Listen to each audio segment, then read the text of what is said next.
अगर आपने अभी तक हमारा चैनल सब्सक्राइब नहीं किया तो अभी सब्सक्राइब करें और बेल आइकॉन को क्लिक करके हमारी लेटेस्ट वीडियोस के बारे में अपडेट जानें। सब्सक्राइब कीजिए। तो रेड क्रॉस क्या है, कोई जगह है रेड स्क्वायर, वहाँ का दौरा किया है उन्होंने, बहुत अच्छी बात है। लेकिन कामयाब दौरा इस हवाले से है कि किसी मुल्क का सदर फ़ोन भी नहीं कर रहा है, तो किसी मुल्क के सदर ने उनको बुला लिया है। तो बहरहाल इस हवाले से कामयाब है। और ये तो इसमें भी खुश होते हैं ना कि कोई फ़ोन कर ले इनको, तो वो भी सफारतकारी की कामयाबी कहलाती है। देखिए सच्ची बात ये, मैंने तो प्रेस कॉन्फ्रेंस नहीं सुनी, आपने बताया या कल मुझे किसी ने कहा था कि शायद किसी ने प्रेस कॉन्फ्रेंस की है। लेकिन अगर उसने की है तो जो बातें कही हैं आपको वो सुननी चाहिए। मैं भी सुन लूँगा अभी कि वो बातें क्या की हैं, सही की हैं कि गलत की हैं। और ये पहला आदमी तो नहीं है जिसने की है ना, पीटीआई के और भी कई अरकान ऐसे हैं, मेंबर्स ऐसे हैं, अहदेदारान ऐसे हैं जिन्होंने प्रेस कॉन्फ्रेंसेस की हैं और अपने ही लोगों के मुतालिक जो सच्चाई है वो कौम को बताई उन्होंने।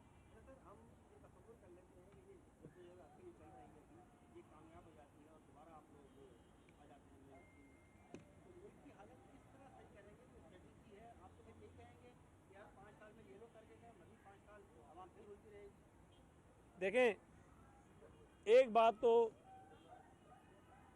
किसी हद तक ठीक है कि जो मईशत का जनाजा उन्होंने निकाल दिया है ना, उसको ठीक करना कोई आसान काम नहीं है, बड़ा चैलेंज होगा किसी के लिए भी।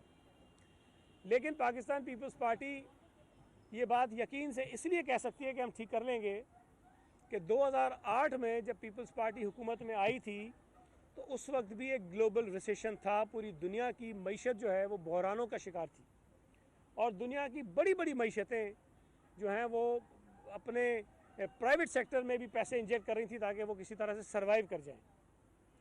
फिर सैलाब आया बहुत शदीद पाकिस्तान में, जिसने पाकिस्तान में फसलों को नुकसान पहुंचाया और पाकिस्तान में जो इंफ्रास्ट्रक्चर है आपका उसको नुकसान पहुंचाया। फिर उसके बाद अगले बरस बारिशें हुई शदीद, उन बारिशों ने जो रही सही कसर थी वो निकाली, इंफ्रास्ट्रक्चर को नुकसान पहुंचाया और जो आपके जो फसलें थी उसको नुकसान पहुंचाया। लेकिन पाकिस्तान पीपल्स पार्टी ने उन तमाम क्राइसिस के बावजूद, जब हम हुकूमत में आए तो पहले बरस जो इन्फ्लेशन था वो 25% था, 25%। और पाकिस्तान पीपल्स पार्टी ने तमाम क्राइसिस के बावजूद इन्फ्लेशन को जो है वो सिंगल डिजिट में हम लेकर आए।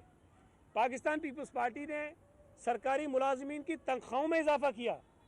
पाकिस्तान पीपल्स पार्टी ने जो आपकी जो जो जो किसान हैं उनकी जो काश्त होती है उसकी कीमतों में इजाफा किया, तो आपका जो काश्तकार था, जो ज़रई मज़दूर था, वो खुशहाल हुआ। फिर पाकिस्तान पीपल्स पार्टी ने बेनज़ीर इनकम सपोर्ट प्रोग्राम दिया, वो लोग जो गुर्बत की लकीर से नीचे थे उनको कुछ सपोर्ट दी। तो हमने सरकारी मुलाजमीन का ख्याल किया, हमने जो ज़रई मईशत से वाबस्ता लोग थे उनका ख्याल किया और हमने वो लोग जो गुर्बत की लकीर से नीचे अपनी ज़िंदगी गुजार रहे थे उनको हमने कुछ ठीक किया। और पाकिस्तान पीपल्स पार्टी जब हुकूमत में आई थी उस वक्त तो हम $1.5 अरब की जो रोज़मर्रा इस्तेमाल की ग़िज़ाई अजनास हैं वो हम इंपोर्ट कर रहे थे। जब हम गए हैं छोड़ के तो $2 अरब के हम एक्सपोर्टर बन गए थे, हम एक्सपोर्ट कर रहे थे।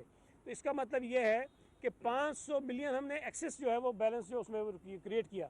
तो पीपल्स पार्टी की माजी की हुकूमत ये बताती है कि हमने बहुत बड़े क्राइसिस के बावजूद भी इस मुल्क के लोगों के ऊपर वो दबाव नहीं आने दिया, कौम के ऊपर दबाव नहीं आने दिया और उन चीज़ों को ठीक किया है। तो इंशाल्लाह ताला जब पीपल्स पार्टी की हुकूमत दोबारा आएगी तो हम उसी तरह से आगे बढ़ेंगे। और आज वो हालात नहीं है जो 2008 में थे।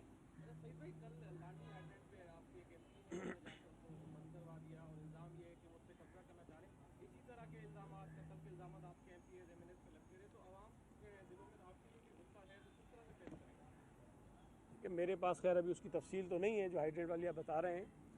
जो दूसरी बात आप कर रहे हैं, देखें कानून के मुताबिक अगर कोई शख्स जुर्म करता है तो उसके ख़िलाफ़ कार्रवाई भी होती है। अगर हमारे एमपीए के ख़िलाफ़ कोई मुकदमा था तो हमारा एमपीए जेल में भी गया, एक नहीं गया, 2-3 एमपीएस जेल में चले गए।